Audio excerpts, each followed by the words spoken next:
Hasta el día de hoy está previsto la posibilidad de que el presidente de la República vete total o parcialmente las reformas que se hicieron a la Ley de Cultura y Patrimonio.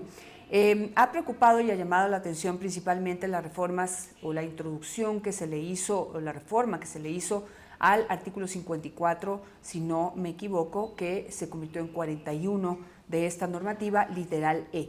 Allí lo que se hizo es incluir entre los bienes patrimoniales, entre los bienes que tenemos que proteger, a una lista que la ministra de Cultura, Romina Muñoz, dijo que ya estaba realizada, que ya estaba organizada, una lista de nuevos bienes arquitectónicos de la arquitectura moderna y que pasarían a tener que ser protegidos por los distintos municipios en el país. Desde las voces que hemos consultado, una de las principales preocupaciones es que creo que todos, absolutamente todos, están de acuerdo con que hay que proteger o hay que incrementar esta lista de bienes protegidos, hay que guardar la memoria de las ciudades, pero se preguntan cómo. En el cómo es en donde está todavía mucho por resolver y allí es donde se centra la preocupación de que el día de hoy, pues la ley, pues ver qué pasa con esta normativa. Para poder hablar sobre este tema, he invitado a dos expertos en la materia. Creo que es lo más correcto para poder obtener sus distintas visiones frente a el cómo. Cómo lograr que los nuevos bienes pertenecientes a esta arquitectura moderna de 50 años pueda integrarse al sistema de protección. Y saludo, ya está con nosotros Andrés Núñez, investigador de historia de la arquitectura moderna precisamente, y también tenemos vía Zoom a Patricio Zamora, experto en gestión de patrimonio. Y pues les doy las gracias a los dos. Ahí está Patricio, les saludo también a usted y los invito a ambos a ver un último reportaje que hemos preparado sobre la temática, preparado por nuestra periodista Denise Salazar, que dice lo siguiente: las reformas a la Ley de Cultura y Patrimonio están a la espera del pronunciamiento presidencial.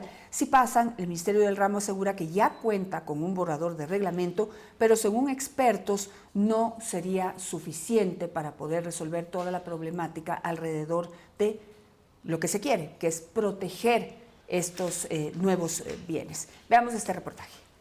Todos los bienes construidos hace 50 años podrían convertirse en patrimonios. Específicamente es lo que establece el artículo 41, literal E, de la Ley de Cultura y Patrimonios. La ministra del ramo, Romina Muñoz, asegura que no son todos, pero para saber qué bienes quedan incluidos, habrá que esperar el reglamento y también el inventario. Y tenemos un borrador que, de nuevo, esto yo no tengo ahorita el dato exacto de los bienes identificados, pero tenemos un borrador, tenemos una ficha, tenemos una normativa que va a ser discutida y aprobada en estas semanas, 2 semanas. Pero no sería tan fácil como suena. El secretario de Hábitat y Ordenamiento Territorial del municipio de Quito hizo algunas observaciones. Teníamos que si hay una edificación de 1973, 1974, automáticamente nosotros tendríamos que ponerle esa protección en el informe de regulación metropolitana. Y eso va a bloquear cualquier tipo de intervención que alguien quiera hacer. Y es que además las alertas saltan aún más cuando el proyecto, dicen, no fue socializado ni con municipios y tampoco con arquitectos. Acá no se ha realizado ninguna socialización al respecto. Con algunas cámaras anoche, por el susto, digamos, y no han sido consultadas, todos nos agarró por sorpresa este asunto. Yo creo que las municipalidades tienen que hacer conocer su voz porque le están restando atribuciones que la propia Constitución les da, que es una ley retrógrada. Hasta el día de hoy tiene el presidente Daniel Noboa para decidir si habrá un veto total, parcial o se allanará lo propuesto por la Asamblea Nacional. Si se da el caso de un veto total, el legislativo tendría hasta un año después para volver a tratar la ley. Muy bien, vamos a iniciar entonces esta conversación. Aparte de darles la bienvenida a mis invitados, quisiera pedirles a ambos que consideren que siempre el tiempo es corto. Les voy a dar 1 minuto a cada uno para que puedan responder. Si necesitan algo más de tiempo para no cortar sus ideas, podríamos extendernos 30 segundos más. Créanme que 1,5 minutos para exponer una idea es bastante tiempo ya visto al aire. Y así podremos hacer un intercambio de opiniones interesante y entretenido, ilustrativo, educativo para las personas que están muy pendientes de este tema. Entonces, les agradezco a ambos por estar esta mañana. Pablo, voy a empezar con Andrés, que lo tengo aquí a mi lado, para que nos pueda primero dar un concepto general de esta nueva normativa y de la idea y la necesidad de algo que, Andrés, hemos dicho, todos están de acuerdo, que es la necesidad de ampliar la protección del patrimonio y contemplar estos bienes inmuebles ya pertenecientes a una arquitectura moderna, así es como se le ha denominado. ¿Cuál es tu concepto sobre lo que se ha logrado y las intenciones, digamos, hacia futuro? ¿Cómo se miró esto? Ya, gracias por la invitación, Janet. Diría que la generalidad a nivel institucional,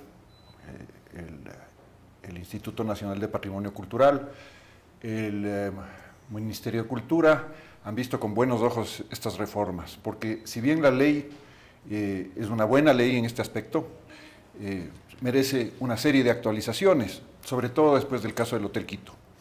Entonces, más allá de actualizar los inventarios, porque las distancias cronológicas se van ampliando en este punto ya en desmedida, ampliar a una fecha como de aquí 50 años antes es más que prudente. Yo creería que debería protegerse más, o sea, de aquí a 30 o máximo 40 años, toda la arquitectura que se construyó en el Ecuador y sobre todo en Quito y Guayaquil durante los 70 y 80 es valiosísima. Pero más allá de eso, hay una serie de otros puntos que se están implementando acerca del entorno y el paisaje, acerca del control a los GATS financiero, acerca de los requisitos para desvincular un bien, que son muy positivas en las reformas. Entonces, yo veo con buenos ojos buena parte de lo que se está proponiendo en la Ley de Cultura en este aspecto. Perfecto. Pablo, ¿cuál es su visión general de esta necesidad de tomar en cuenta que hay que ampliar la lista de bienes patrimoniados, que tenemos que seguir, digamos, desarrollándonos en la ciudad sin olvidar que hay bienes que tenemos que proteger? En ese sentido, ¿cómo ve usted la propuesta? Y después podemos ir ya a la reforma. Patricio, buenos días, Janet, buenos días, Andrés, gracias por la invitación. A ver, debemos empezar resaltando que la educación y la cultura son pilares fundamentales en el desarrollo de una sociedad. En ese sentido, el proteger nuestro legado histórico-cultural es tarea de todos, es tarea del Estado, es tarea de los ciudadanos, es tarea de los GATS, ¿sí? La Ley Orgánica de Cultura no es interpretativa, es decir, tiene artículos precisos que de una manera clara exhiben las maneras de incorporar el patrimonio y al día de hoy son dos maneras, ¿sí? El artículo 54, literal E, nos habla de todos los bienes anteriores a 1940 que sean menester proteger y que no requieren de un acto administrativo, es decir, un acuerdo ministerial que los declare como patrimonio. Y por otro lado tenemos maneras de incorporar bienes posteriores a 1940, ¿sí?, que luego de un informe técnico del GAD y del Instituto Nacional de Patrimonio Cultural, ¿sí?, son declarados vía acuerdo ministerial. Entonces, la Ley Orgánica de Cultura, actualmente, el artículo 54 literal, ya establece, ¿sí?, que los bienes que sean menester proteger, pues podrán ser incorporados al patrimonio. Ahora, el tema de la reforma de la ley, yo coincido con Andrés, hay cosas muy buenas, hay cosas positivas, hay cosas que se deben pulir, pero por sobre todas esas cosas está el involucramiento a todos los actores de la sociedad. ¿Por qué? Porque no solo está la Ley Orgánica de Cultura, también está el Consejo Nacional de Competencias, que ya establece de manera clara y precisa cuáles son las competencias territoriales de los GATS como actores, sí, en cada uno de los territorios, como conocedores de cada una de las realidades, para tratar sus diferentes tipos de patrimonio. Entonces, nosotros debemos entender que la ley actualmente, ¿sí?, actualmente ya protege el patrimonio de una manera amplia, ¿sí?, sean patrimonios declarados o reconocidos por el mandato de la ley, o sea patrimonios reconocidos a través de acuerdo ministerial. Perfecto. Entonces, partamos de los acuerdos. Digamos, la ley tiene cosas buenas, pero la ley también tiene algunas cuestiones que quizás necesitaron de mayor discusión. Y allí es el principal pero, Andrés, que le han puesto a esta normativa nueva y el pedido de que no se apruebe como está, sin tomar en cuenta la opinión, el pensamiento, la situación y la realidad, principalmente de los GATS. Entonces, mi pregunta aquí, ¿por qué no se socializó como se debía con los principales involucrados, que son los municipios? Ya, esta es una serie de reformas, Patricio, buenos días. Esta es una serie de reformas que vienen trabajándose por iniciativa de la Casa de la Cultura en el año 2018 y en la Asamblea estamos hablando de 6 años. Todos conocemos este proceso. Hay ciertas instancias en las que no todo se consulta a todo el mundo, inclusive a los GATS. Entonces, la determinación de una fecha como de aquí a 50 años es algo que si bien fue consensuado y consultado, escucho ahora en las entrevistas que acaba de presentar que los inmobiliarios también querían haber sido consultados, que no sabían, que alguien del GAT de Cuenca tampoco sabía. Pues hay instancias que son consultadas y hay instancias que son definidas a otro nivel. Las disposiciones transitorias de la propuesta de reformas son muy claras en su segundo punto. En el plazo de 120 días, el Instituto Nacional de Patrimonio Cultural desarrollará las herramientas para el inventario de los bienes de arquitectura moderna, esto es, la ficha tipo, los mismos inventarios, y socializarlos a los gobiernos autónomos descentralizados para su aplicación, ¿no? Entonces, todo este proceso, ya las instancias de, a ver, ¿qué vamos a patrimonializar de 1974 para atrás? Señores del municipio de Cuenca, esperamos su inventario preliminar, su propuesta, la analizamos, la discutimos, igual Portoviejo, Guayaquil, Babahoyo. Claro, pero lamentablemente, sí. Andrés, se lo planteo, lo que hemos recogido de esta investigación, lamentablemente los encargados del cuidado del área patrimonial en cada municipio manifiestan que fue una sorpresa que ya en esta normativa se incluya los bienes de 50 años. Ellos no se sienten preparados ni listos para poder, por ejemplo, pasarle ese inventario, porque hay mucho por resolver. Y una pregunta que se la hice a la ministra, ¿cómo se integran nuevos bienes que, como digo, no es una oposición a que se protejan, es analizar cómo está la situación del sector patrimonial? ¿Cómo incluimos nuevos bienes si no sabemos, o por lo menos ella no me pudo decir, cómo está el sector patrimonial ahorita? Es decir, lo que ya está inventariado, ¿en qué situación está? Para poder saber si ese municipio puede incrementar su responsabilidad o no. Entonces esto va mucho más allá del querer, ¿sí? Como dijo el secretario territorial de aquí de la ciudad de Quito, dijo, todos estamos de acuerdo en que se debe proteger. El problema está en el cómo. ¿Cómo? Cuando no se analizan las particularidades que está teniendo en este momento el patrimonio, que Andrés, está destruyéndose. Es decir, la normativa como está ahorita, entiendo que en el papel está muy bien, en la práctica no se logra lo que el papel se dice. 44% del patrimonio de Quito, que no es patrimonio de Quito, que no es patrimonio solo de los ecuatorianos, es patrimonio cultural de la humanidad. 44% está destruyéndose, principalmente porque los municipios no pueden entrar a resolver problemas de herencias. No pueden entrar a obligar a las personas a poner el dinero que hay que poner para poder mantener como se quisiera ese patrimonio. Entonces, sin resolver eso, ¿cómo les cargamos con más? Bueno, es que justamente esta es la etapa, ¿no? Entonces, hoy tiene que el presidente de la República ya emitir su decisión, estarán redactándola, me imagino, en este punto, ¿no? Espero que el presidente aún esté escuchando todas las voces. Pero justamente la inclusión de un nuevo rango, o sea, de 1974 para atrás, para empezar no tiene nada que ver con lo que escuché en una declaración, debo decir, en este medio de un entrevistado, que es un disparate, que es decir que todo lo de 1974 para atrás es patrimonial y que la Asamblea y el Ministerio de Cultura y el INPC, que está comandado por profesionales y funcionarios de primera, y que todos quienes han participado de esto quieren patrimonializar hasta la vulcanizadora de la esquina, ¿no? Entonces, ese nivel de declaraciones alarmistas, lo único que generan es desconcierto y llevan la discusión por el camino errado.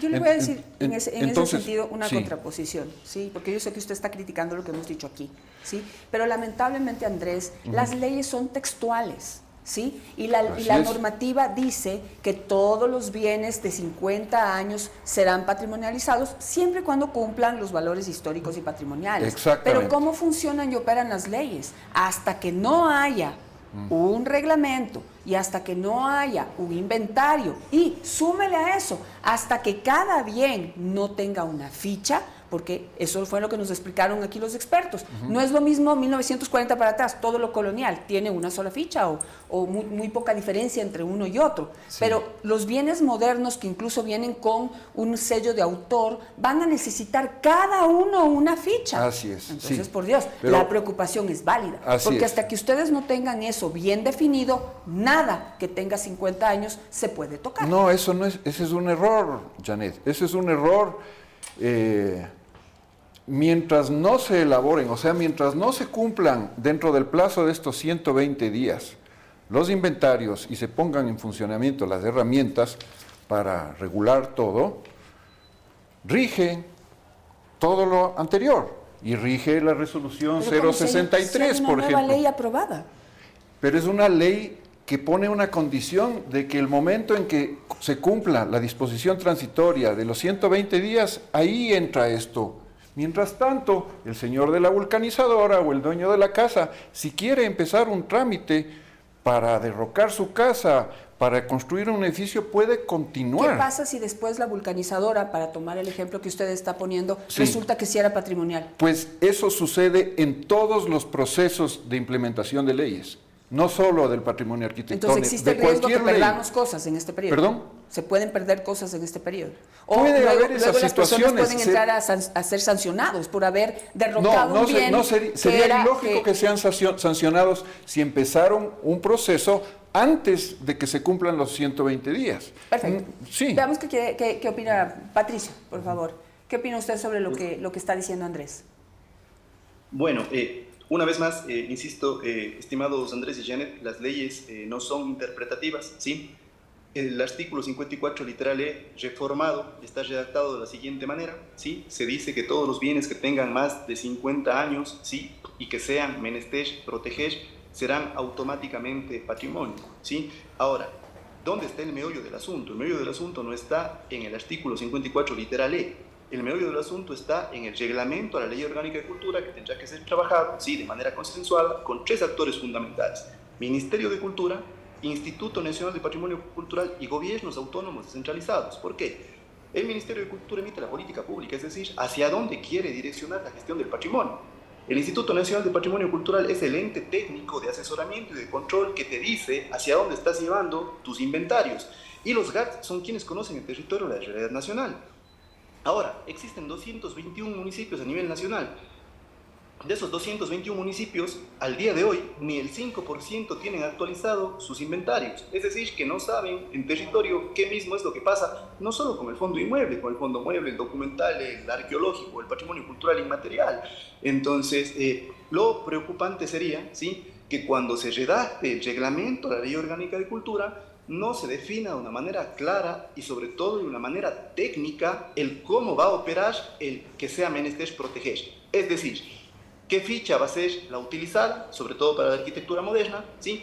Qué parámetros, qué tipología, qué morfología, qué segmentos, ¿sí?, qué barrios van a ser considerados en esta arquitectura moderna, que es lo que busca proteger este nuevo artículo 54 literal. Entonces, a mi manera de ver, ¿sí?, la Ley Orgánica de Cultura actual protege los bienes anteriores a 1940, pero también protege los posteriores, ¿sí? Porque a través de acuerdo ministerial se puede declarar un conjunto de bienes o se puede declarar individualmente un bien. De oficio o a petición de parte, el Ministerio de Cultura puede actuar, ¿sí? Ahora, vamos a suponer que no hay el veto a la ley, vamos a suponer que se mantiene lo propuesto por la Asamblea Nacional y se aprueba el artículo tal cual está. Entonces, ¿qué dicen? Que todos los bienes con más de 50 años que sean menester proteger pasarán a ser parte del acervo cultural nacional. Entonces, debemos definir de una manera trabajada, de una manera articulada, de una manera no política, de una manera en territorio, ¿sí? Con cada realidad, esos criterios que van a permitir decir, a ver, vamos a definir materialidades, vamos a definir crujías, vamos a definir conjuntos, vamos a definir paisaje, que se va a valorar de una manera objetiva, no subjetiva. Es que aquí vivió mi abuelita y mi abuelita era una literata y por eso es... No, de una manera clara y precisa, ¿cómo va a pasar a ser un bien que esté en este rango de los 50 años patrimonio? ¿Por qué? Vamos a ser claros, querida Janet. El Instituto Nacional de Patrimonio Cultural, al día de hoy, no tendría la capacidad técnica para incorporar en el CIPSE todos los miles, cientos de miles de bienes que formarían parte del patrimonio si el artículo no considerara esta condición que es que sea menester proteger. ¿Sí? De igual manera, no existiría GAT alguno en el país que esté en la condición y capacidad técnica de actualizar su inventario porque el volumen de bienes tranquilamente se cuadriplicaría. Claro. Entonces, ¿qué hay que definir? El criterio técnico que te diga cuáles son menesteres proteger. De una manera clara, técnica y precisa. Pero justamente, Patricio, de lo que he consultado con algunos expertos, esa es la principal dificultad, porque no estamos hablando de un conjunto de bienes que tienen las mismas características, como los de la colonia, por ejemplo, como lo que tenemos en los centros históricos en distintas ciudades o pues de características similares de acuerdo a la época en la que se desarrollaron y se construyeron. Estamos hablando de bienes modernos. Y voy a poner un ejemplo, por favor, a ver, mejor ni menciono ese porque tiene otros elementos que lo hacen polémico, pero el problema aquí es lo que usted dijo, los criterios con los que se van a definir cuál sí y cuál no, ¿sí? Entonces, por ejemplo, puede ser, y citando un ejemplo que Andrés puso en una conversación telefónica, puede ser que a alguien aquí en Quito le parezca que el edificio de COFIEC cumple con todas las especificaciones arquitectónicas, históricas, patrimoniales de la arquitectura moderna y valga la pena protegerlo e incluirlo en esta lista. Pero puede ser que haya gente que no. Entonces, ¿cómo escoger y cómo garantizar esa objetividad para que lo que finalmente va a quedar intocado y se va a tener que proteger porque algo representa para los ecuatorianos, pues se quede y lo que no vale la pena, pues no se quede? No sé si usted identifica que ahí está la dificultad, aparte de esta otra, por lo menos hasta hoy, la incapacidad, digamos, por infraestructura, por número de personal, incluso hasta por presupuesto del INSP, de hacer esto rápido en todos los cantones del país. Ahora, estimada Janet, muchas de las veces a ver, la administración pública es sencilla. Las personas son las que queremos hacer que la administración pública sea compleja, ¿sí? Esto se define en una mesa técnica invitando a la academia, invitando a actores de la sociedad civil con experiencia en patrimonio, invitando a los técnicos de cada uno de los GATS o al menos de los GATS con más carga patrimonial a nivel nacional y a los técnicos del Instituto Nacional de Patrimonio Cultural. ¿Por qué? Porque las realidades son distintas en cada territorio y hay que decirlo. Normalmente la arquitectura moderna está sentada hoy en día en las ciudades más grandes, en las áreas comerciales, en las áreas más apetecidas de edificabilidad. Entonces, no podemos ponernos en el romanticismo de todo se tiene que proteger, pero tampoco podemos ponernos en la arista de todo se tiene que destruir, ¿sí? Debemos buscar una balanza, debemos buscar un equilibrio que permita proteger al patrimonio que necesariamente tiene que ser continuado, protegido y transmitido de generación en generación. Tres aspectos básicos. 1, materialidad. 2, tipología. 3, funcionalidad. Es decir, con esos tres aspectos ya se pueden definir claramente qué bienes se deben y qué bienes no permanecer en el inventario. ¿Sí? Establecer una escala de baremo, ¿sí? Básica que permita, a través de una nueva ficha de valoración de arquitectura moderna, decir si el bien es o no adecuado para permanecer en el patrimonio cultural. ¿Por qué? Eso, querida Janet. Perfecto. Andrés, ¿qué opinas? Sí, a ver, no alcancé en ese minuto a contestar todo respecto, por ejemplo, al tema del centro histórico, al estado del centro histórico, que la ministra el otro día sí replicó bien diciendo no es que se está destrozando, no es que se está cayendo a pedazos, y por supuesto que hay problemas. 44% de las edificaciones, como dijo Pepe Morales, presentan problemas. Hay un rango de estos problemas, no quiere decir que todo se está cayendo, ¿no? Entonces, es más, que ese sea un rango amplio significa que hay estudios actualizados y que abarcan un ámbito amplio, ¿no? Entonces, ¿qué pasa? Que Ahorita, mientras conversamos, está reunido el Consejo Técnico de la Arquitectura Moderna en el Instituto Nacional de Patrimonio Cultural, que ya viene trabajando desde hace un año aproximadamente, ganando tiempo para estos 120 días. Ya hay unos inventarios, como dijo la ministra, preliminares, ¿no?, que tienen que ser discutidos, que tienen que ser precisamente socializados. Hay una herramienta que es la nueva ficha, que es la ficha adecuada para arquitectura moderna, porque no podemos seguir valorando más el tapial o el adobe que el hormigón, no tiene sentido. Aparte de los parámetros que bien cita Patricio Zamora, están los parámetros del valor social y del valor histórico, que están cobrando muchísimo espacio en la actualidad.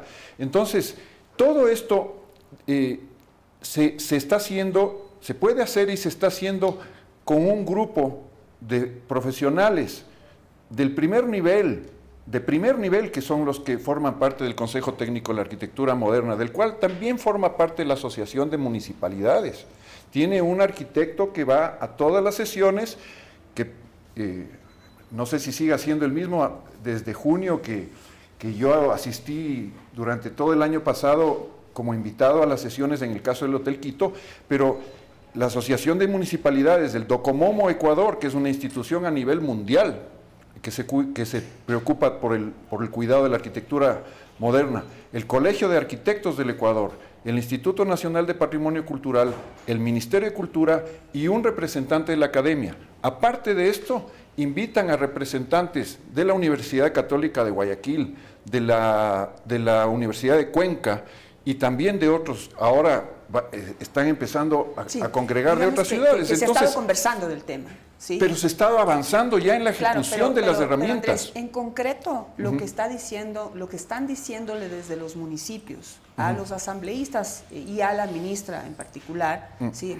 asambleístas y ministra en particular, es que esta inclusión ahorita de los bienes de más de 50 años ya en la normativa para proteger, eso no se ha consultado con nadie.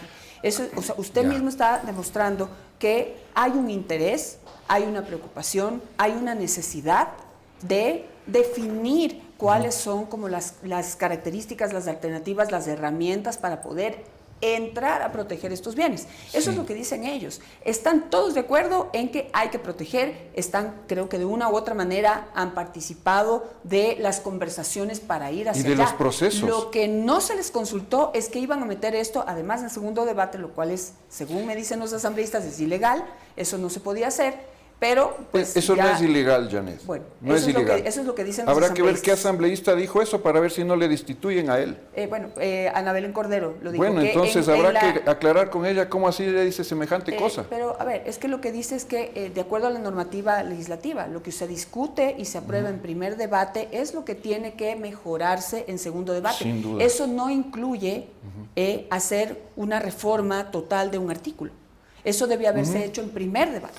Es que no, ¿sí? Bueno, no, francamente no veo, no sé si Patricio también coincide, me parece que sí, en que no es que haya artículos enteros que tienen que ser modificados, hay cosas que hay que pulir que ya son pulidas en los reglamentos. Y aquí, si es que el municipio de Cuenca dice, señores del INPC, nosotros solo nos avanzamos a preocuparnos del 74 para atrás de 10 edificios, esta es la lista de 10 edificios que mandamos, pues esa lista será, y en Quito serán 100, serán 200, pero tampoco puede la ley socapar la incompetencia o socapar procesos que están normados no desde hoy o desde ayer, sino desde hace décadas. Y que no han sido efectivos. Hay procesos que no han sido efectivos y que también las reformas están implementando modificaciones para que mejoren. Claro, pero ¿no? ¿Cómo incrementar la lista de patrimonio si lo anterior todavía no ha logrado ser protegido, Andrés? A eso me refiero cuando digo que la ley no puede discernir, estos municipios no se están avanzando, entonces no protejamos. Los procesos no pueden darse de esa manera. El municipio que está avanzando es Cuenca, es el único, el resto ninguno.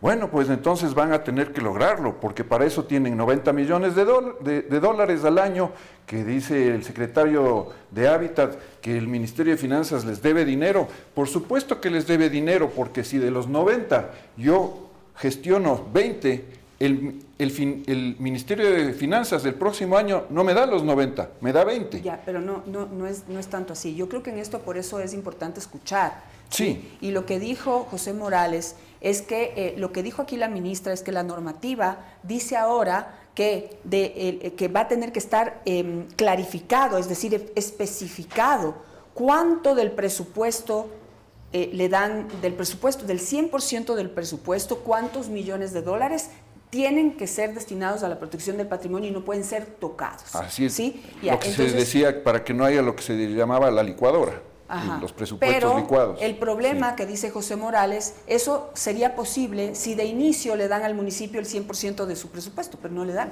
Que gestione lo que le dan. Entonces, si gestiona todo lo que le dan, el próximo año le dan más. Pero si no gestiona, se mete el mismo municipio. ¿Qué quiere decir que gestiona? Tiene que, de los 90 millones que le dan. Es que no le dan. Bueno, como no gestionó el año pasado, el próximo año le van a dar menos. No es eso. Del 100% del presupuesto que el ministerio le tiene que dar a cada municipio, no le entregan el 100%. Hay que ver por qué. Hasta hoy, no, pues por problemas económicos, Andrés. Ya. ¿Sí? Hay que por ver problemas por qué. económicos, o sea, hasta el año pasado los municipios tuvieron que hacer reunión, protesta, exigencia, lobbying, un montón de cosas para que el gobierno nacional les entregue parte de su presupuesto para cumplir con agua, educación, salud y todo lo que tienen que cubrir de básico dentro de un municipio. ¿Y por qué tienen una ejecución promedio el municipio de Quito del 25% en este año y medio que ha pasado? Habría que saber si es inoperancia o si es que entre el 100%, como no está discriminado y todo va a un solo fondo, entonces si necesita 100 y al inicio del año solo le dan 20, esos 20 invierte en lo prioritario. Entonces tal vez no tienen ese criterio de que eso es prioritario. Tampoco es así, y este es un municipio que desde hace 10 años, y sobre todo el último alcalde, no le he escuchado nunca que se equivoque en nada. Y eso tampoco está bien, ¿no? Entonces yo creo que hay unos errores en la gestión municipal que deben ser transparentados. Claro, pero Andrés, pero ahí está eso es justamente el concejal lo que fiscalizador Andrés Campaña, en todas las sesiones de consejo, presentando a ver por qué seguridad solo ha ejecutado el 20%, por qué patrimonio solo ha ejecutado tanto por ciento.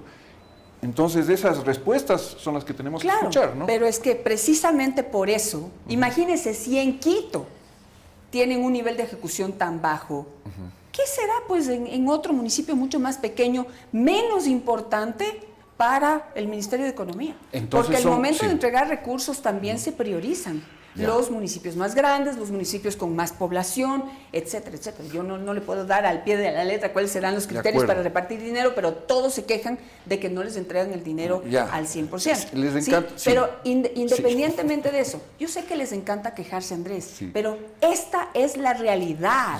Y la realidad, que supongamos que esa sea la realidad, por más que fuese esa la realidad, la ley no puede adecuarse a esos parámetros, sino que si estamos en el año 2024 y ya han pasado 60, 70 años y tenemos toda una época de la arquitectura que está desapareciendo, pues tenemos que empezar a protegerla.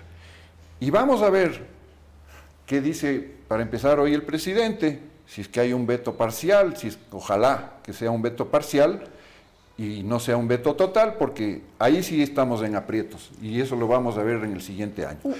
Solo un último punto para darle, no tenerle esperando a Patricio y tomar también tal vez algún otro punto de vista, pero algo que dijo Patricio y que han dicho también las personas que hemos entrevistado es que esa carga que ahora se le deposita al INSP de poder definir cuál es la ficha, cuáles son las características, cuáles son los bienes que tienen que ser protegidos, aprobados y demás, ese proceso, el INSP no está en esa capacidad. Entonces, ¿cómo responden a eso? Porque son hoy más de 200 municipios que están a cargo exclusivamente del INSP para poder justamente entrar a inventariar y luego a controlar. Y la ministra ayer habló mucho de sancionar. a los municipios que, me imagino, los que no cumplan, sin tomar en cuenta todas las dificultades y particularidades que a nivel de inoperancia, corrupción, desconocimiento, falta de infraestructura, falta de presupuesto puedan tener.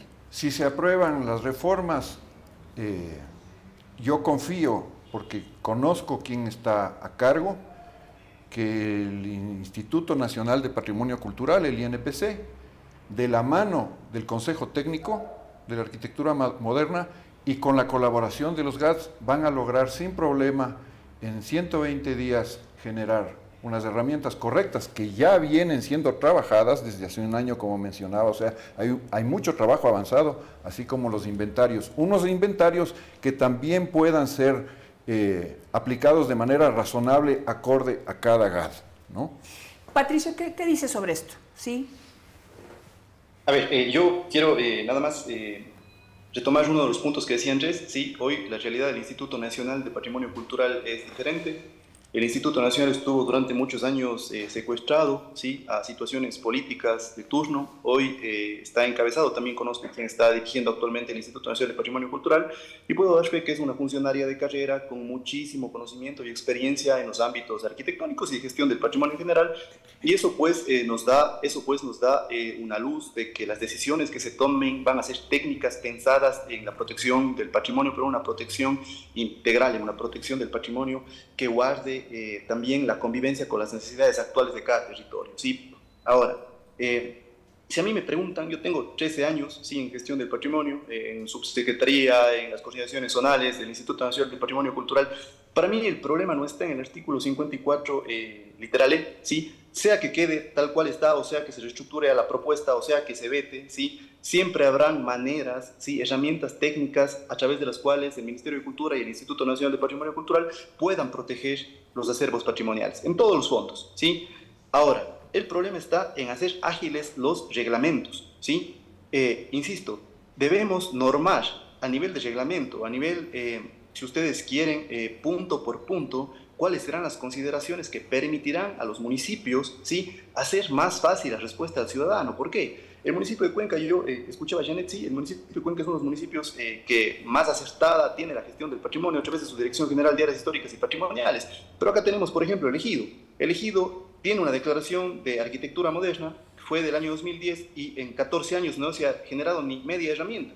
Por eso digo yo, ni el 5% de los 221 municipios a nivel nacional está en condiciones de gestionar su patrimonio. Entonces, la idea, sí, a través de los reglamentos, es fortalecer esas unidades de patrimonio, es poder darle capacitación, poder darle herramientas técnicas, poder darle alguna solidez, ¿sí?, a los conocimientos técnicos de cada municipio. ¿Para qué? Para que a través de los reglamentos se generen estos ámbitos que van a ser calificados después para que las casas se incluyan o no, o se excluyan del patrimonio nacional, pero a través de situaciones objetivas, ¿sí? El Instituto Nacional de Patrimonio Cultural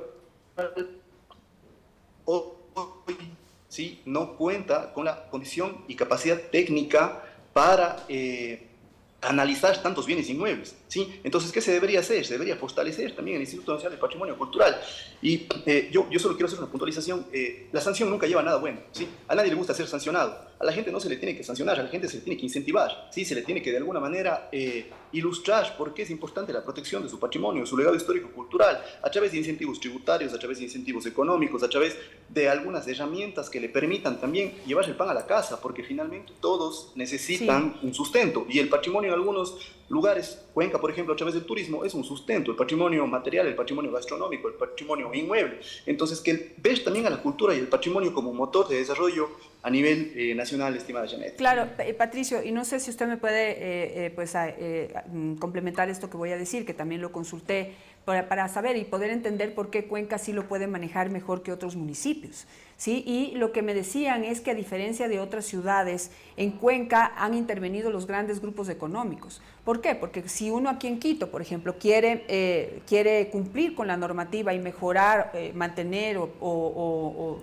mantener en el paso del tiempo un bien patrimoniado, no lo puede hacer, porque el bien patrimoniado no es sujeto de hipoteca, por ejemplo. Entonces, por más que la ley sea perfecta, si uno no tiene el dinero para entrar a mantener ese bien, pues no tiene el dinero nomás, pero ahora ya está expuesto a una sanción que va a venir por parte del Ministerio de Cultura. En el caso específico de Cuenca, no sé si usted me corrige, se ha logrado recuperar el centro histórico porque los dueños de esos inmuebles, antiguos y nuevos, son y forman parte en su mayoría de los grandes grupos económicos, los del Juri, los Vintimilla, no sé si los Vázquez, es decir, ahí tenemos familias que pues tienen el recurso y el músculo financiero para poder conseguir los créditos o el dinero que necesitan para poder reconstruir y mantener como se está logrando esos bienes.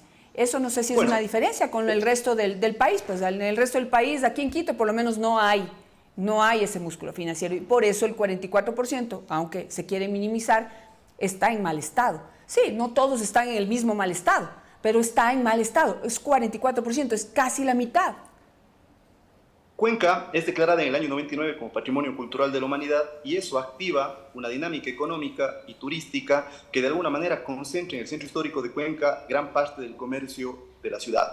Es ahí donde se gestan proyectos de recuperación del patrimonio vernáculo porque el centro histórico de Cuenca, que tiene alrededor de 10.000 inmuebles, su mayoría es de arquitectura vernácula y es donde la inversión privada, pero también la inversión pública en bienes puntuales genera una recuperación integral del centro histórico. Entonces, el centro histórico tiene por una parte comercio, por otra parte turismo, pero también tiene ese patrimonio cultural y material de costumbres, de vivencias, centro histórico y que permita su sostenibilidad. ¿Sí? Ahora, en cuanto a arquitectura moderna, si nosotros nos vamos al ejido, que es netamente arquitectura moderna, son los bienes más grandes están en manos de los grupos económicos de mayor poder adquisitivo de la ciudad. Y esos grupos con mayor poder adquisitivo han decidido preservar esos bienes. Es decir, tienen otros giros de negocio, han dado a esas casas patrimoniales o mansiones de arquitectura moderna otros usos, pero las han respetado. Creo que Cuenca tiene esa suerte de que respeta las normas. Los cuencanos nos caracterizamos por ser respetuosos de las normativas, por ser respetuosos de lo establecido y por querer y cuidar nuestro patrimonio. Sí, somos una ciudad limpia, somos una ciudad ordenada, somos una ciudad orgullosa de nuestra identidad y eso nos hace falta mucho a los ecuatorianos. Sí, la cultura es precisamente eso, identidad, es de dónde venimos, a dónde queremos ir. Entonces, aquí viene uno de los problemas a resolver, y no sé si eso lo están contemplando en el reglamento, o si se podrá resolver mediante reglamento, herramientas o normativas. Que usted que conoce más, Andrés, cuéntenos. Porque, mire, esta diferencia, donde se lo está pudiendo hacer bien, que ayer la ministra dijo, bueno, pues ya tenemos un ejemplo, hay que seguir lo que hace Cuenca. Bueno, pues ahí está. Necesitamos grupos económicos que se puedan interesar, por ejemplo, en desarrollar un proyecto que la verdad a mí me parecería, aparte de maravilloso, necesario, el recuperar, por ejemplo, el Centro Histórico de Quito, que sea también un proyecto económico interesante para que los grandes grupos económicos nacionales o internacionales se puedan interesar en recuperar. Eso hoy no existe. Y lo que tenemos, y no sé si me ayudan con las imágenes, por ejemplo, que es lamentable ver la llamada Casa Guerrero. Usted debe conocerla, frente al 8:30, en donde además en algún momento conocí esa casa, porque ahí está. Dentro ocurrió un drama terrible, Andrés. No sé qué pasó y qué lío tenía la familia, pero la dueña de ese medio, la dueña original de ese medio, murió ahí, en medio de los escombros. No se quiso ir, no podía irse, no quería y no podía irse a otro lugar. Y la familia no tenía el medio económico para poder sostener esta casa que debió haber sido espectacular en su época, como se debía. Es patrimonial. Ahí está, mírela. Estas son las cosas que en este momento la ley en el papel sostiene todo. En la práctica tenemos ejemplos como la Casa Guerrero y tenemos un 44% del patrimonio en Quito, en el centro de Quito, que está en mal estado, y lo que está en medio buen estado, Andrés, lo han convertido en bodegas. Entonces, no es tanto así. No, Andrés, eso lo dijo José Morales. Es que desen una vuelta también por ahí. El Pepe, yo he pasado los últimos 3 años muchísimo en el centro histórico, pero de verdad puedo caminar con los ojos cerrados por el centro histórico. Entonces, Pepe Morales no dijo que aparte de esos 44%, el resto son bodegas. No es así, y nadie está diciendo que esté bien el centro histórico. La UNESCO está a punto de levantar una alerta, ¿no?, por el estado del centro histórico, y espero que el municipio no diga solamente es que el ministerio me debe plata, sino que haya un reporte serio. Si en algo estamos de acuerdo, creo los tres, y mucho más que los tres, es que se tiene que promocionar el patrimonio de otra forma. Se tiene que promocionar el patrimonio de otra forma, lo hemos hecho con el caso del Hotel Quito los últimos 4 años, para que no se crea que el suelo disponible alrededor de un edificio moderno es suelo para edificar torres, ¿no? Se ha promocionado el valor social, histórico de ese bien, pero mucho más allá de ese ejemplo paradigmático, porque ahora también ya quieren tumbarse el edificio de la IBM, que es una barbaridad, que es una pieza magnífica de la arquitectura moderna.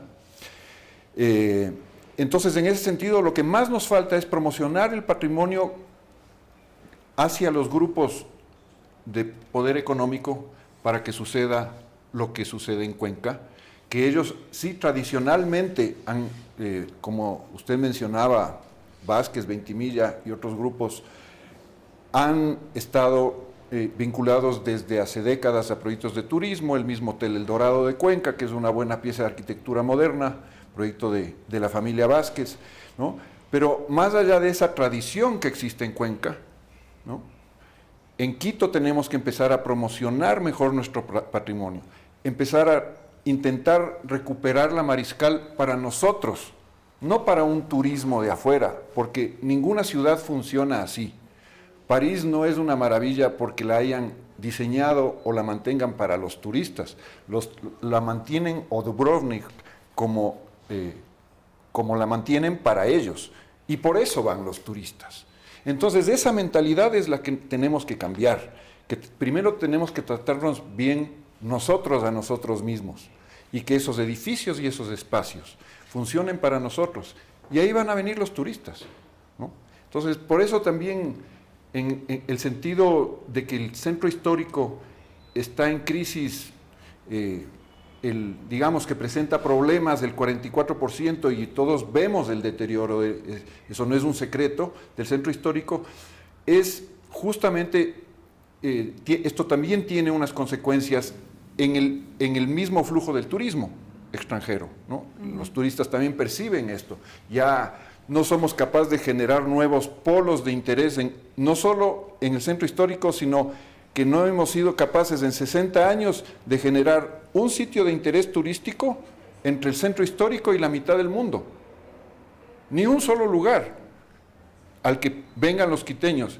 Y lo que teníamos, que está aquí al frente, al otro lado de la ventana, que es el panorama del Pichincha, por lo cual Quito era famoso, nos lo estamos dilapidando, ¿no?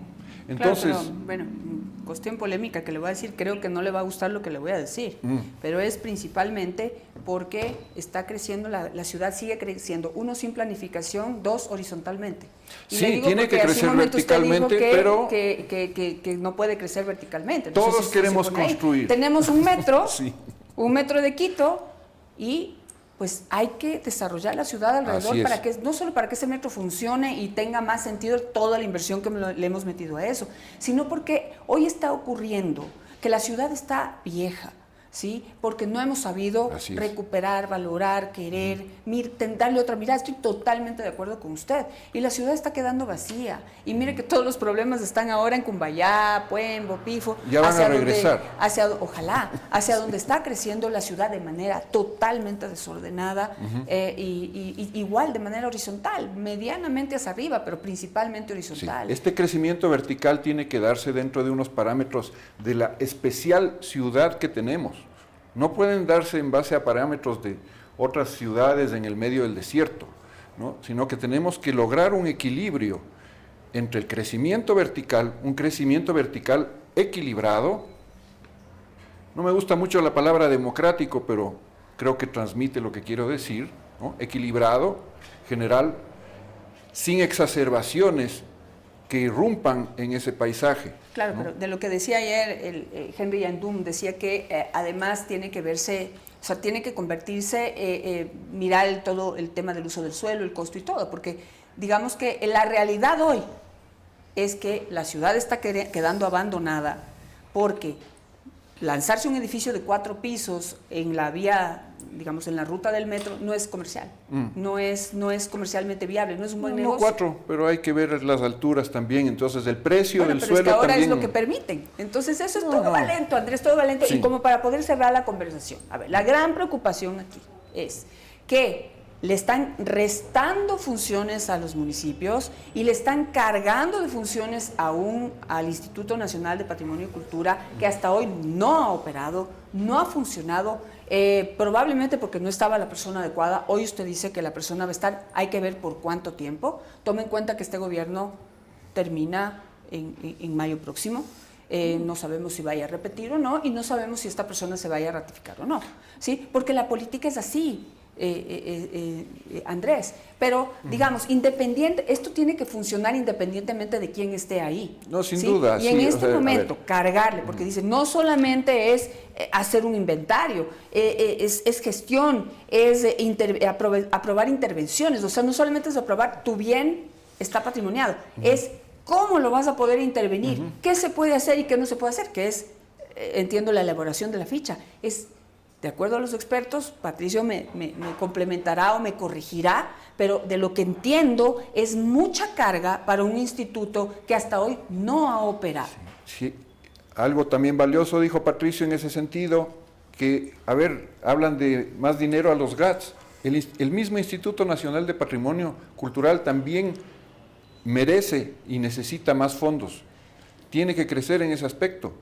Necesita más recursos financieros y humanos, sobre todo para dar abasto con todos estos procesos que tiene encima y que se le vienen. Cuando mencionaba la acertada dirección actual, no me refería solo a la última, también a la penúltima, que tuvo muchos aciertos, pero tampoco me refiero solo a una persona. O sea, hay un cuerpo en el INPC de profesionales muy buenos, y que además otra cosa que se tiene que acentuar es el carácter investigativo del INPC, que se ha perdido en los últimos años. Ahí podrá Patricio, si cree que vale la pena comentar algo al respecto, pero todo lo que tiene que ver con investigación se ha perdido en los últimos años.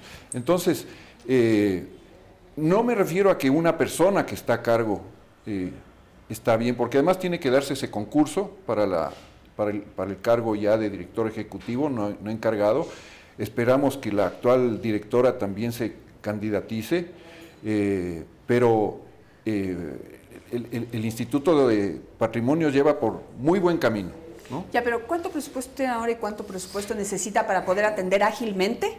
Yo no sé cuál sea el presupuesto. Pero es que, Andrés, es que esa es la cosa. Yo no sé el presupuesto. Andrés. Es que fíjese que usted ha pertenecido a este comité No, yo he sido invitado al Consejo Técnico. Usted ha estado invitado ahí, ¿sí? Y la ministra tampoco sabe, ¿sí? A ver, yo no sé el presupuesto del INPC, y si son pero es que 200 millones o 300 millones, aquí no vamos a resolver eso. Es que Andrés, sabemos que, si tiene que ser más. Eso resuelto, quedará una pero ley maravillosa, la intención, pero en la que todos estamos de acuerdo, de proteger todo, de que vivamos en una ciudad valorada. Sobre todo quiero o sea, reconocer que eso debería ser así, pero no es. Y usted tiene un instituto que hoy está destruido y que para no poder... No está destruido el INPC. Bueno, no funciona.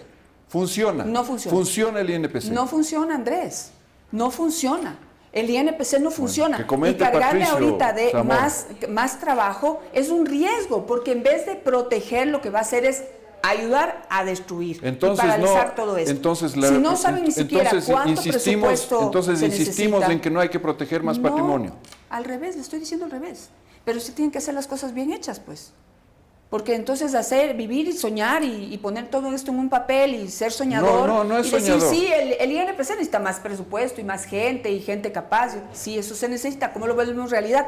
En un país, Andrés, en donde aquí, sentado en el asiento que está usted, ha venido gente con oxígeno en la boca diciendo que el sistema de salud pública le quiere quitar el oxígeno porque no tiene para pagarlo. Ese es el país en el que vivimos, Andrés. No sé, Patricio, si usted me puede complementar, porque pues yo lo que hago es ver una realidad pragmática. Patricio. Querida querida Janet, querido Andrés, a ver, el presupuesto del INPC ronda los 7 millones, ¿sí? Más o menos al año.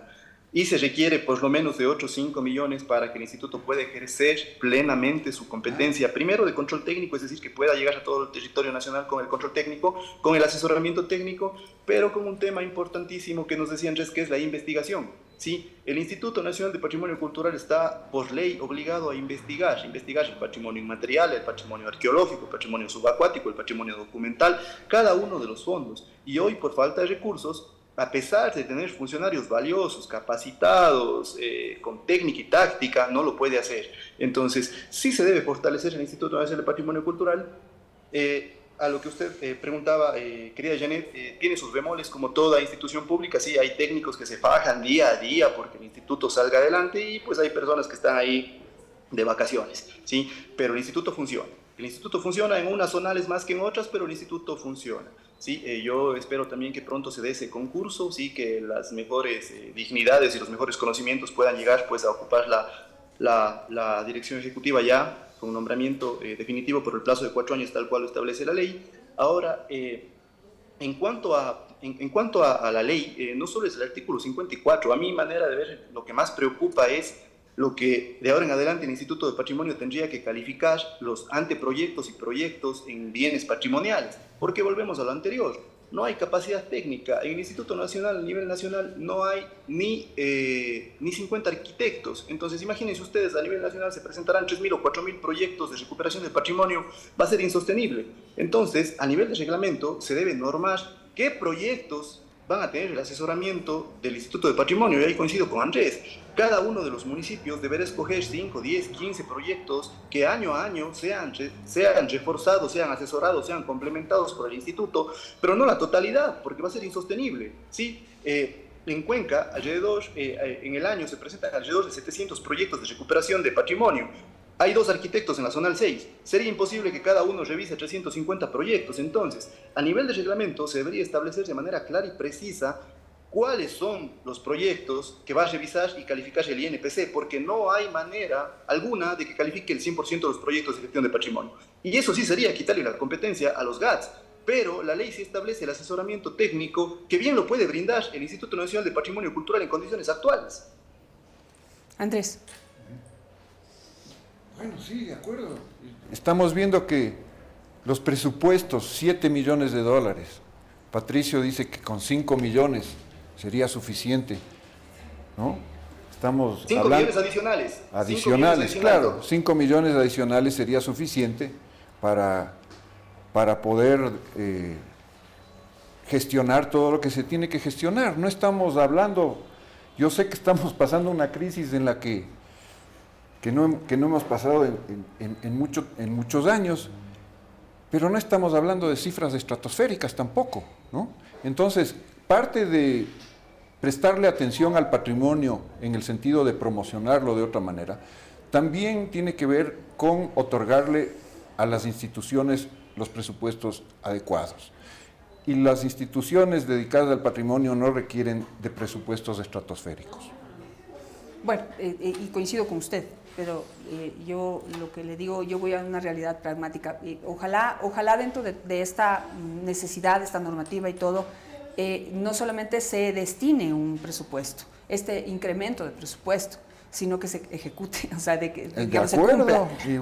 Ahí es donde está la duda, pero bueno, vamos a ver qué es lo que puede ocurrir. Solo una última curiosidad, si es que, y veo que usted está de acuerdo con eso, porque lo que dice Patricio, hay tanto bien que habría que proteger que, así sea con ese nuevo presupuesto, el INPC por tiempo, en el día, no podría evacuar el número suficiente de proyectos para poder estar al día.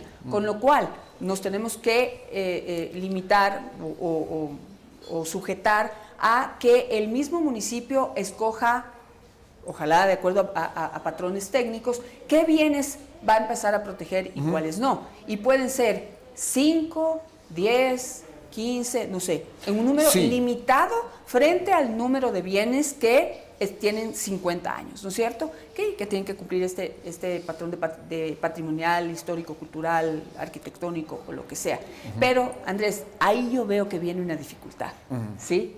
Cuando el municipio de Quito presente su lista, o el municipio de Cuenca, o el municipio de Ambato, o el de Loja, o cualquiera, ¿sí? Cuando presenten y digan, estos son los que voy a proteger ahorita, ¿sí? Y vengan los dueños de otros bienes y digan, ¿y el mío por qué no? Bueno, es posible. ¿Y por qué el mío no? Qué lindo sería que eso suceda y que los dueños también por iniciativa revés. Propia. Entonces le pongo al revés de una vez la situación. Entonces, como el mío no quedó dentro de esos 10 primeros, bueno, eso siempre va a suceder. Siempre, en todo proceso, más allá del patrimonio. Entonces estamos preparados para que eso suceda. Pero hay una cosa aquí importante. La arquitectura moderna, construida fundamentalmente con hormigón y con acero, no es una arquitectura tan vulnerable como la arquitectura de la época republicana o colonial. Entonces los recursos que se requieren para su mantenimiento no son tan grandes, ¿no? Ahí vemos, volvamos al ejemplo del edificio de COFIEC. Está impecable porque además está en buenas manos, ¿no? Pero es un edificio de exactamente 50 años, a propósito, que demanda mucho menos mantenimiento que una edificación del centro histórico de 1750, ¿no? Entonces, creo que cuando hablamos de incrementar los inventarios, que además pueden ser incrementados también vía otros nuevos inventarios que pueden ser generados dentro del cual entra el Hotel Quito, por ejemplo, el inventario del 98, ¿no? El Hotel Quito no es patrimonial por la declaratoria de la UNESCO.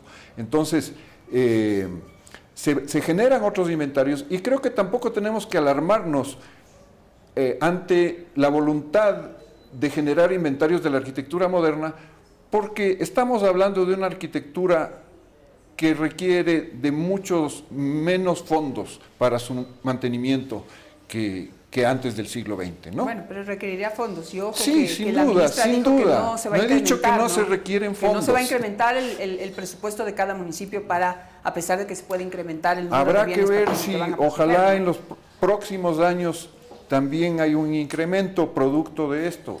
Pero mientras tanto la legislación siempre debe tender hacia la mayor protección. Perfecto. Una conclusión, por favor, de ambos. Empiezo por Patricio. Una conclusión sobre todo esto y sobre todo con miras a que hoy el presidente de la República tiene que decidir si veta total, parcial o deja la ley tal y como está. Bueno, yo considero que habrá un veto, sí, no sé si total o parcial, pero considero que se vetará la ley, sí, habrá un veto. Considero que todos, instituciones públicas, privadas, ciudadanos, academia, estamos llamados a proteger nuestro legado histórico-cultural, que debemos hacer simple la administración pública de tal manera que las herramientas que se generen le sirvan de manera integral al ciudadano, que es finalmente el administrado y no tiene la culpa de las deficiencias institucionales, ¿sí? Debemos generar herramientas técnicas que le permitan tener una calidad de vida digna, que le permitan proteger su patrimonio, que le permitan generar incentivos y que le permitan llevar un día a día con un buen vivir. Perfecto, gracias Patricio. Andrés, una conclusión. Sí, hablando siguiendo con el hilo de Patricio, de la posibilidad de veto, ojalá no haya un veto total.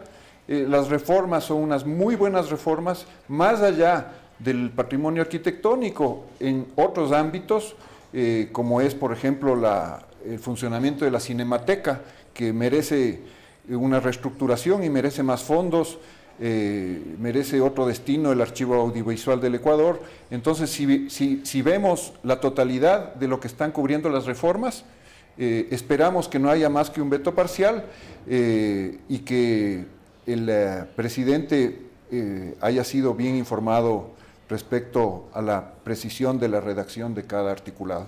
Perfecto, les agradezco a ambos, gracias por su apertura, creo que la conversación ha sido amplia y bastante completa, están todos los pros y los contras sobre la mesa, las críticas, los ojos que hay que poner, las observaciones que hay que poner a la normativa, el presupuesto que se necesita para llevarlo a cabo, pero en medio de todo, o quizás sobre todo, el acuerdo de que es necesario hacer una protección de todos nuestros bienes y quizás tener una nueva visión de lo que es nuestra ciudad. A mí, la verdad, bueno, pues les hablo de Quito porque vivo aquí, está a la mano, y tenemos gran cantidad de sectores abandonados. Ojalá en algún momento podamos seguir conversando sobre eso para saber cómo hacemos para recuperarlos. La Foch, dentro de la Mariscal, es una ciudad fantasma, ya no hay movimiento ahí. Para mí fue una sorpresa, porque además ya no tengo ni necesidad de ir para allá. Y el otro día que fui, eso está abandonado totalmente. La 10 de agosto, donde creo yo, no soy una experta, soy simplemente una ciudadana a la que le encanta viajar y veo muchas cosas y veo que es una arteria de la ciudad en donde podría desarrollarse un proyecto arquitectónico espectacular, acorde a todas las necesidades que una ciudad como esta tiene, pero pues debería ser un lujo poder vivir ahí, ¿no? Y no por caro, sino porque está en el centro, en el corazón, en la arteria de la ciudad, ¿no? Y porque además alrededor hay parques, hay vías de transporte público, está muy cerca el metro también, en fin.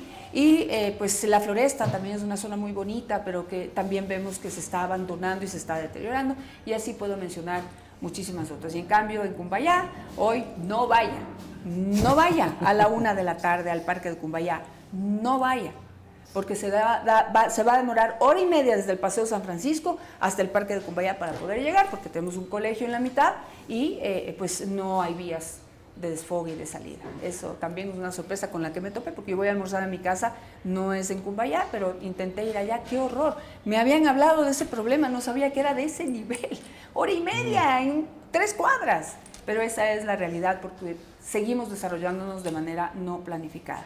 Pero como digo, gracias Andrés. Gracias, y Janet. En algún momento ojalá podamos conversar sobre esto, ¿no? Por favor. Y pues veamos qué es lo que decide el presidente de la República. Ya la decisión está en manos de él. Hasta hoy tiene plazo para vetar, parcial, totalmente, dejar tal como está la normativa que fue aprobada el pasado 30 de septiembre por la Asamblea Nacional. Muchísimas gracias a ustedes por ponerle atención a este tema. Yo no pensé que iba a pegar como pegó. Y me alegra mucho, yo creo que en ese sentido debemos todos alegrarnos, que lo que pasa en las ciudades le preocupa a la gente, porque aquí es en donde vivimos. Y ojalá nos involucremos muchísimo más, no solamente en denunciar los problemas, sino en participar también de las soluciones. Finalmente, todo lo que se decide en la ciudad nos afecta. Así que gracias a Patricio, gracias a Andrés, a ustedes también muchísimas gracias. Este programa se reprisa a las 6 de la tarde, así que ahí van a poder verlo de nuevo. Envíenos sus opiniones, son súper importantes, a todas nuestras redes sociales. Esto es La Lista de Visionarias.